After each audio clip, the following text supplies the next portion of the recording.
Hi, it's Nash from Alpha Phi. Today we're going to talk about Guardian and their funding flexibility and how that relationship works in their policies to the MEC limit. First, let's talk about Guardian. Guardian Whole Life Insurance is a mutual insurance company. That means when you buy a policy, you become a mutual policy holder and mutual holder within the company of the company. They have a great track record of performance dating back to the 1800s, and they've paid dividends since the late 1800s through all the tough times, pandemics, Great Recession, Great Depression, all of these turbulent times, and have proven their track record of performance. This is very important when searching for different companies, making sure you're working with a company with a solid financial basis and that has proven to deliver over time. Guardian has done that. They have a net IRR proven track record of performance between 4 to 6% net IRR on cash value growth, which is super strong. So let's talk about their funding flexibility. I have some examples here because sometimes I get questions from my clients. Hey, I thought I could only put in this much. How come it's a little bit higher, especially in earlier years? Now I'm going to show you why. So I've got a few examples here, and what we're looking at is policy years on the bottom here, 1 through 10, and funding per year on the right. Let's just make it a little bit bigger. There we go. So this is a $50,000 design. What's going on here is these are 90-10 or 10-90 splits, 10% of your money going to base premium, 90% going to PUAs. We mix in the 1-year term insurance to cheaply and efficiently raise that death benefit, which raises the MEC limit up to $50,000 to allow us to put in just at $50,000 per year. So a lot of people think about the MEC limit in all cases being just flat year over year. So it is true when your policy year comes up, you pay your base premium on your policy anniversary date. Your MEC limit also jumps up another $50,000, so you can fund in not only that base premium but also the PUA dollars. So this is what people think of, and some policies do generate something that looks almost exactly like this, or this is the funding kind of guidelines. Mass Mutual, I would feel like, is more in this scenario. They do have an option where you can actually increase your AILR payments or your pure PUA payments over time to actually fund a little bit more.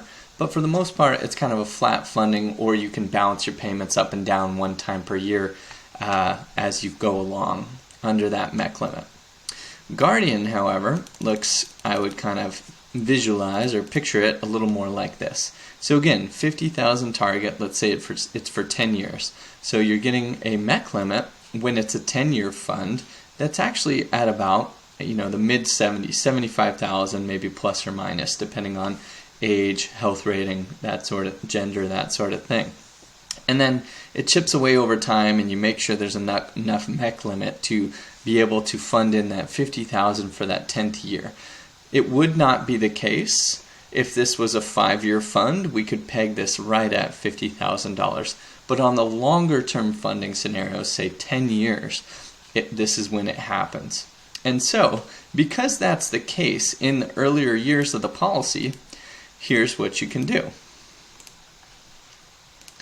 Instead of funding just $50,000, you can actually overfund in the earlier years and take up some of that MEC space.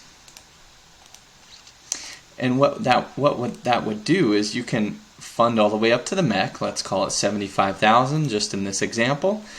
And you see here you can continue to overfund in the earlier years, and right about year 5 is where you'll see that transition over, and then your MEC limit will not be able to support so much money going in the later years. It actually doesn't look exactly like this. For the most part, it would kind of continue, and then the last year would kind of drop off. But this is kind of how to picture it being either flat or a triangle where it's decreasing over time.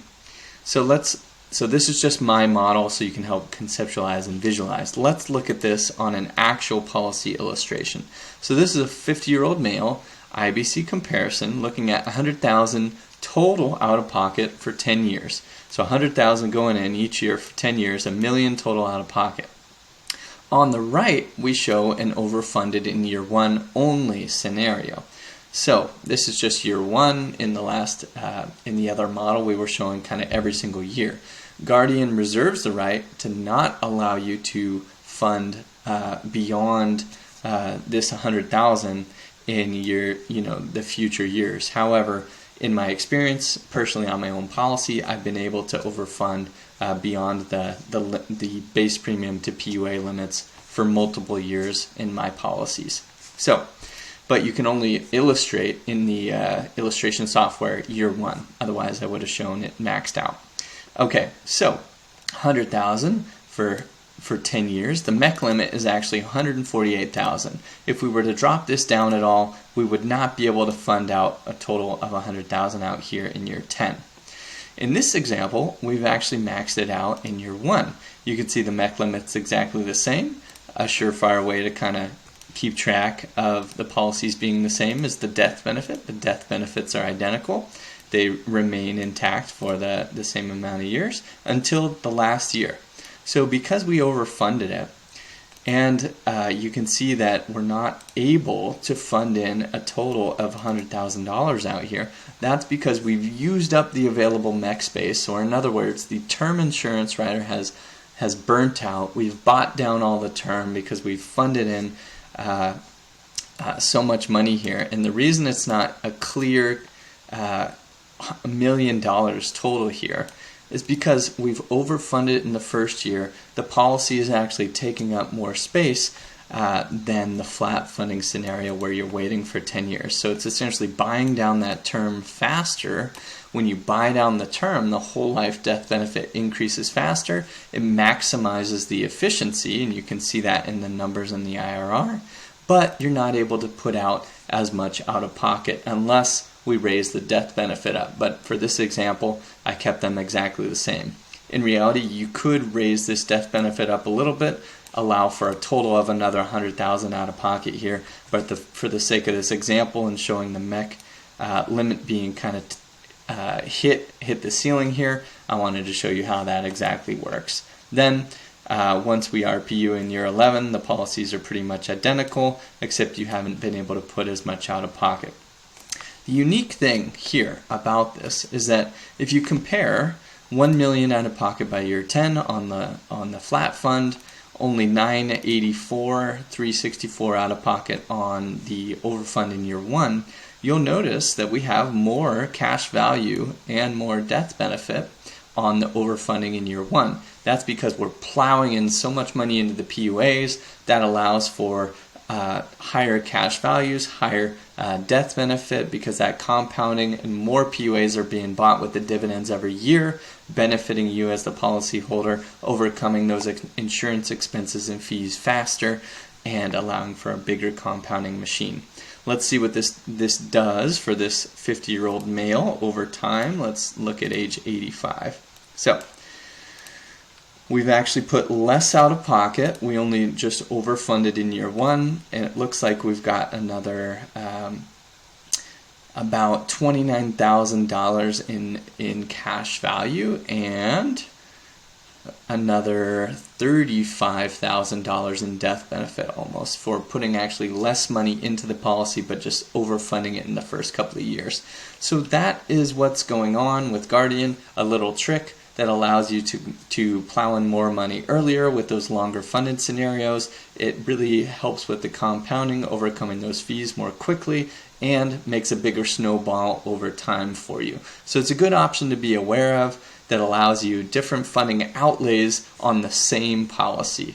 I hope this was helpful. Smash that like, hit the subscribe, and I'll talk to you soon. Thank you.